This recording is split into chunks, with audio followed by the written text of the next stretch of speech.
हजारों झारखंडियों के संघर्ष, शहादत और दमन की गाथा है खरसावा गोलीकांड।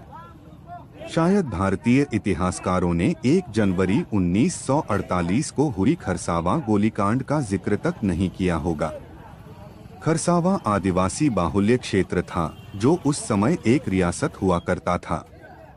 तत्कालीन गृहमंत्री सरदार वल्लभ भाई पटेल, जो भारत के सभी प्रांतों को संघात्मक भारत का हिस्सा बनाना चाहते थे, उन्होंने देशी रियासतों को 3 ग्रुप में बांटा था।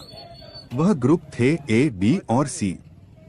ए श्रेणी में भारत की बड़ी रियासतें, बी श्रेणी में मध्यम और सी श्रेणी में छोटी रियासतें थीं।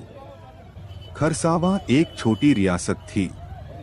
ओडिशा में उड़िया भाषा बोलने वालों की संख्या अधिक थी, जिस वजह से पटेल खरसावा और सरायकेला रियासतों को ओडिशा में विलय कर देना चाहते थे। उन दिनों इन रियासतों से अलग झारखंड राज्य का आंदोलन जोरों पर था।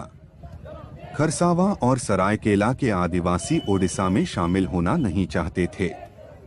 हम जलियांवाला बाग की घटना बचपन से पढ़ते आ रहे हैं, जहां जालिम अंग्रेज जनरल डायर ने सैकड़ों भारतीयों की गोली मारकर हत्या कर दी थी। बहुत कम भारतीयों को यह पता होगा कि आजाद भारत में ओडिशा मिलिट्री पुलिस द्वारा खरसावा रियासत के आदिवासियों की बेरहमी से हत्या कर दी गई थी। वह भी इसलिए कि वह लोग अलग आदिवासी राज्य की मांग कर रहे थे। वर्तमान झारखंड राज्य के जमशेदपुर शहर से लगभग 65 किलोमीटर दूर खरसावा में 1 जनवरी 1948 को एक भयानक गोलीकांड हुआ था। ओडिशा मिलिट्री पुलिस द्वारा खरसावा हाट में लगभग 50,000 आदिवासियों पर अंधाधुंध गोलीबारी की गई थी, ताकि आदिवासी आंदोलनकारियों की अलग झारखंड राज्य के आंदोलन को दबाया जाए और खरसावा रियासत को ओडिशा में विलय कर दिया जाए। इस भयानक गोलीकांड का मकसद यह था कि खरसावा रियासत को ओडिशा राज्य में विलय करते हुए स्थानीय आंदोलनकारियों को रोका जाए। उस समय बिहार के आदिवासी नहीं चाहते थे कि खरसावा रियासत ओडिशा का हिस्सा बने, लेकिन सेंटर के दबाव में मयूरभंज रियासत के साथ साथ सरायकेला और खरसावा रियासत को ओडिशा में विलय करने का समझौता हो चुका था। उन दिनों तीनों रियासतों के आदिवासी झारखंड राज्य की मांग कर रहे थे। 1 जनवरी 1948 को सत्ता का हस्तांतरण भी होना था, जिस समय अलग झारखंड राज्य की मांग करने वाले नेता जयपाल सिंह मुंडा इस आंदोलन के लीडर थे। उन्हीं के आह्वान में लगभग 50,000 आदिवासी आंदोलनकारी खरसावा में इकट्ठे हो चुके थे।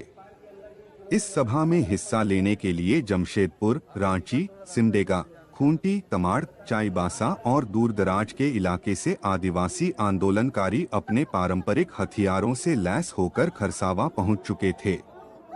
इस आंदोलन को लेकर ओडिशा सरकार काफी चौकस थी और वह किसी भी हाल में खरसावा में सभा नहीं होने देना चाहते थे।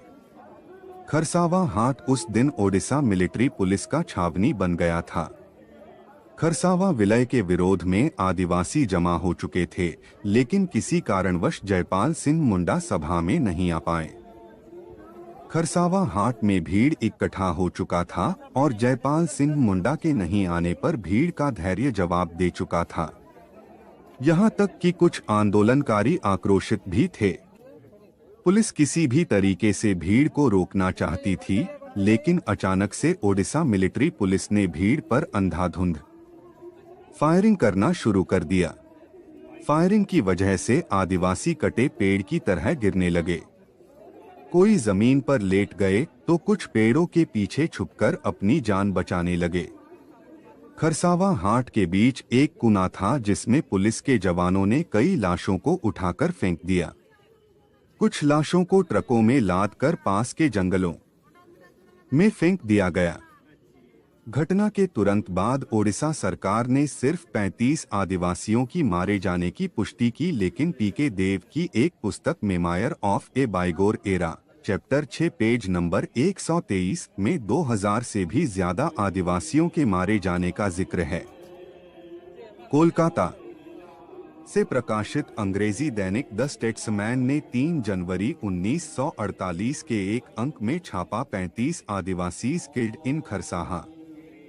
इस गोलीकांड का अभी तक कोई निश्चित दस्तावेज उपलब्ध नहीं है।